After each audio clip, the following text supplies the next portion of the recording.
আসসালামু আলাইকুম বন্ধুরা, আইটি বাংলা টিউটোরিয়াল পক্ষ থেকে সবাইকে আন্তরিক শুভেচ্ছা এবং অভিনন্দন জানিয়ে শুরু করছি আজকের টিউটোরিয়ালটি। বন্ধুরা, আজকের টিউটোরিয়ালটি খুব গুরুত্বপূর্ণ একটি টিউটোরিয়াল। আজকের টিউটোরিয়ালটি হচ্ছে ছবি তুলুন লেখা হয়ে যাবে। তার মানে হচ্ছে আপনি যদি কোনো ক্লিপস মানে কোনো একটা পত্রিকায় নিউজ পড়লেন বা কোনো একটা পাতা থেকে বা কোনো একটা কাগজ, সোজা কথা কোনো একটা কাগজ আপনি কোনো একটা লেখা দেখলেন, এই লেখাটুকু যদি আপনি মোবাইলে টাইপ করেন বা লিখেন অনেক সময় লাগবে। এটিকে যদি আপনি ছবি তুলুন কিন্তু এটি লেখা আকারে সেভ হবে। কীভাবে হবে সেটি আজকে দেখাবো। আমি প্রথমে দেখে দিচ্ছি কীভাবে করবেন। অ্যাপসটি আপনি কীভাবে ডাউনলোড করবেন সেটি পরে দেখাচ্ছি। আগে দেখাচ্ছি এটি কাজ কীভাবে করা হয়। ইমেজ টু টেক্সট, আপনি ইমেজ টু টেক্সটটি ওপেন করবেন। বন্ধুরা, ওপেন করার পর কিন্তু ঠিক এমন আসবে। আপনি এখানে যে ক্যামেরা অপশানটি দেখতে পাচ্ছেন, এই ক্যামেরা অপশানটিকে আপনি ক্লিক করবেন। ক্লিক করার পর এই যে এখানে গ্যালারি, এখানে ক্যামেরা।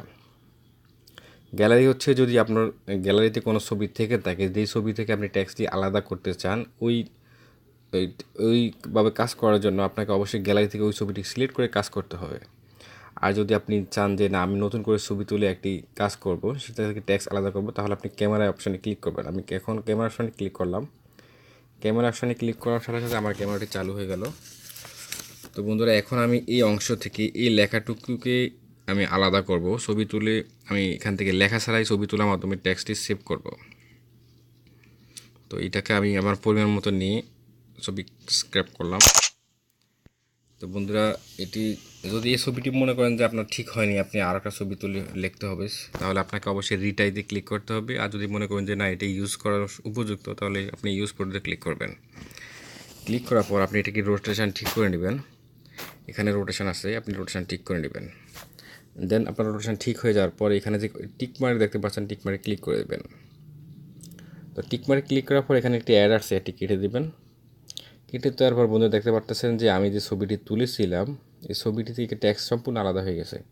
মনে হলো কি আমি এই 2 সেকেন্ডের টেক্সট লিখে ফেললাম। তো এখান থেকে যে অংশটুকু আপনার প্রয়োজন, সেই অংশের টেক্সটটুকু আপনি কী করবেন, কপি করে নেবেন। আর আপনি চাইলে এখান থেকে কিন্তু বন্ধুরা সরাসরি এই টেক্সট কী করতে পারেন, এখান থেকে সরাসরি যে কোনো আপনার পছন্দ মতো শেয়ার করতে পারবেন। এই যে শেয়ারে গিয়ে কিন্তু আপনি এখান থেকে আপনার text Facebook, imo, Messenger, Twitter, Viber, Instagram সব জায়গায় কিন্তু আপনি এখান থেকে ছবি কাউকে পাঠাতে পারবেন। বা আপনার পছন্দ মোতাবেক যদি আপনি এখানে এই যে নোটপ্যাড আছে, নোটপ্যাডে গিয়েও কিন্তু আপনি ছবিটি সম্পূর্ণভাবে সেভ করতে পারেন। এই যে বন্ধুরা, ছবিটি এখানে সম্পূর্ণভাবে এখানে লেখাটি চলে আসছে, এখান থেকে আপনি এভাবে সেভ করতে পারেন। তো বন্ধুরা, এখন দেখাবো যে আপনি এই অ্যাপসটি কীভাবে ডাউনলোড করবেন। অ্যাপসটি ডাউনলোড করতে হলে আপনাকে প্লে স্টোরে যেতে হবে। প্লে স্টোরে যাওয়ার পর আপনি এখানে লিখবেন ইমেজ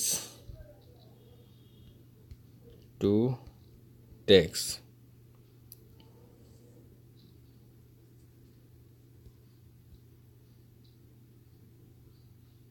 ইমেজ টু টেক্সট আপনি যখন সার্চ দিবেন, সার্চ দেওয়ার পর এই যে বন্ধুরা, এখানে ইমেজ টু টেক্সট এই অ্যাপসটি আসবে। আপনারা অবশ্যই এই অ্যাপসটি ইনস্টল করে নেবেন। আমি যেহেতু ইনস্টল করছি, এখন আমার ইনস্টল করার প্রয়োজন নেই।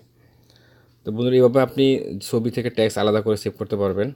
এটি খুব একটি সহজ একটি পদ্ধতি। এখানে অনেক সময় কিন্তু আমরা এই বিপদে পড়ি যে একটা বড় একটা টেক্সট পেলাম, এটি লেখার জন্য আমরা সংগ্রহ করতে পারি না। কিন্তু এইভাবে যদি আপনি সংগ্রহ করেন, আপনি যেখানে 5 মিনিটে একটি টেক্সট লিখতে পারবেন, সেখানে মাত্র 5 সেকেন্ডে ওই টেক্সটটিকে ছবি তুলে সেভ করতে পারেন। বন্ধু, আজকে টিউটোরিয়াল যদি ভালো লাগে থাকে তাহলে অবশ্যই ভিডিওটি লাইক দিবেন। আর আপনি যদি আমার চ্যানেল নতুন হয়ে থাকেন তাহলে আমার চ্যানেলটি অবশ্যই সাবস্ক্রাইব করবেন। তো ভালো থাকবেন, সুস্থ থাকবেন, আল্লাহ হাফেজ। আপনি যদি আমার চ্যানেলটি সাবস্ক্রাইব করে না থাকেন তাহলে অবশ্যই চ্যানেলটি সাবস্ক্রাইব করে নেবেন আর নতুন নতুন ভিডিও পাওয়ার জন্য বেল আইকনটিতে ক্লিক করে রাখবেন। ভালো থাকুন, সুস্থ থাকুন, আল্লাহ হাফেজ।